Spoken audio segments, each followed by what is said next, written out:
پیغمبر کا نام ہے، اکبر جلال و جذبہ حیدر کا نام ہے، اکبر مہر منور کا نام ہے، اکبر حسینیت کے مقدر کا نام ہے۔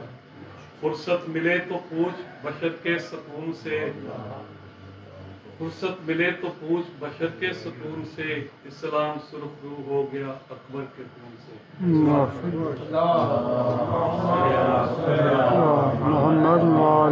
محمد آپ کے سامنے میں امام مہدی علیہ السلام کی آمد کے حوالے سے ایک نظم پیش کرنے کی کوشش کرتا ہوں۔ ظلم و ستم مٹائے گا مہدی کا انقلاب، ظلم و ستم مٹائے گا مہدی کا انقلاب، ظلم و ستم مٹائے گا مہدی کا انقلاب، امن و امان لائے گا مہدی کا انقلاب۔ خوشبو دہر میں پھیلے گی نرگس کے پھول کی، خوشبو دہر میں پھیلے گی نرگس کے پھول کی، بن کر بہار آئے گا مہدی کا انقلاب، بن کر بہار آئے گا مہدی کا انقلاب۔ طوفان ہے ظلم و جور کے اپنے عروج پر، طوفان ہے ظلم و جور کے اپنے عروج پر، طوفان میں مسکرائے گا مہدی کا انقلاب، طوفان میں مسکرائے گا مہدی کا انقلاب۔ جو آتش ثقیفہ سے روشن ہوئے دیے، جو آتش ثقیفہ سے روشن ہوئے دیے، ان سب کو بجائے گا مہدی کا انقلاب، ان سب کو بجائے گا مہدی کا انقلاب۔ جتنی عمارتیں ہیں بقیہ کے نہا میں، ان سب کو خاک میں ملائے گا مہدی کا انقلاب۔ عدل و انصاف کی ہوگی حکومت جہان میں، عدل و انصاف کی ہوگی حکومت جہان میں، مظلوم کو بسائے گا مہدی کا انقلاب، مظلوم کو بسائے گا مہدی کا انقلاب۔ آمادہ رہنا تم شیعو نصرت کے واسطے، آمادہ رہنا تم شیعو نصرت کے واسطے، شیعوں کو بھی آزمائے گا مہدی کا انقلاب، شیعوں کو بھی آزمائے گا مہدی کا انقلاب۔ مکہ سے ابتدا ہے اس انقلاب کی، مکہ سے انقلاب ہے، مکہ سے ابتدا ہے اس انقلاب کی، سارے جہاں پہ چھائے گا مہدی کا انقلاب، سارے جہاں پہ چھائے گا مہدی کا انقلاب۔ خوش ہو کے صلوات پڑھیں۔ اللہم صلی علی محمد وآل محمد۔ اب آپ کے سامنے میں جناب مولا علی علیہ السلام کے کچھ فرمان پیش کرتا ہوں۔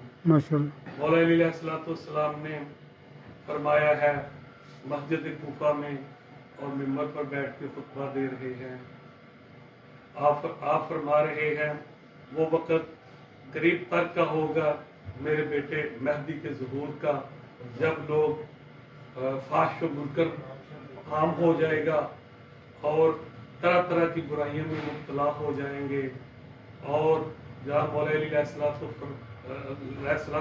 فرما رہے ہیں تو میرے بیٹے مہدی کا ظہور کا قریب تر کا زمانہ ہوگا، جس زمانے میں لوگ جو ہے اپنی تجارت میں ایماندار نہیں ہوں گے، لوگ جو ہے کہ اول وقت میں نماز نہیں ادا کریں گے، اور پھر آپ علیہ السلام نے فرمایا ہے اور لوگ جو ہے حج کے لیے جائیں گے لیکن اللہ کے لیے حج کے لیے نہیں جائیں گے، امیر لوگ جو ہے حج کے لیے جائیں گے سیر و تفریح کے لیے، اور جو اس سے کم درجے کے لوگ ہیں جائیں گے کاروبار کے لیے، اور جو اس سے کم درجے کے لوگ ہیں وہ مانگ کر کھانے کے لیے جائیں گے۔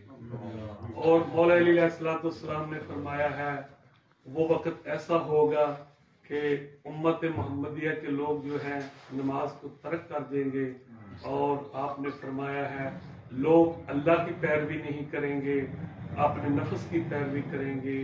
آپ علیہ السلام نے فرمایا ہے اس وقت کے اس زمانے کی عورتیں ایسا لباس پہنے گی کہ لگے گا تو لباس لیکن جیسے کہ لباس کے بغیر ہیں، لوگ جو ہے اس طرح نماز کے لیے مسجد میں آئیں گے تیز گھومتے ہوئے پہیے والی گاڑی پہ، اور وہ زمانہ ایسا ہوگا کہ اولاد نافرمان ہو جائے گی اور لوگ باتوں باتوں میں ماں باپ کی گالیاں ایک دوسرے کو دیں گے. وہ زمانہ ایسا زمانہ ہوگا کہ اولاد بدتمیز ہو جی، طرح طرح کے قہوے اور مشروبات جو ہے نشہ وار تیار ہونا شروع ہو جائیں گے. وہ زمانہ ایسا زمانہ ہوگا کہ جس میں بارشیں کم ہونا شروع ہو جائیں گی. مولا علی علیہ السلام نے فرمایا ہے کہ وہ زمانہ ایسا ہوگا کہ لوگ آسمانوں کی طرف جانے لگیں گے. وہ زمانہ ایسا ہوگا کہ لوگ آسمانوں کی طرف جانے لگیں گے. اس زمانے میں لوگوں میں رویت حلال میں بھی اختلاف ہوگا. کوئی کہے گا پہلی کا چاند ہے، کوئی کہے گا دوسری کا چاند ہے. تو مولا علی علیہ السلام نے فرمایا ہے کہ اگر آپ کو وہ زمانہ ملے تو آپ ہر روز طہارت کر کے سوئیں. اس زمانے میں اموات عام ہوں گی. اگر آپ کسی کا صبح پتہ کرنے کے لیے گئے ہیں تو رات کو پتہ چلے گا کہ وہ تو فوت ہو گیا ہے. اگر کسی کا رات کو پتہ کرنے کے لیے گئے ہیں تو صبح پتہ چلے گا وہ تو فوت ہو چکا ہے. لہذا مولا علی علیہ السلام نے فرمایا ہے کہ میں نے آپ کو وائز کرنا تھا کر دیا، نصیحت کرنی تھی کر دی، اگر آپ لینا چاہیں تو. ماشاءاللہ ماشاءاللہ والسلام ورحمۃ اللہ وبرکاتہ. ماشاءاللہ.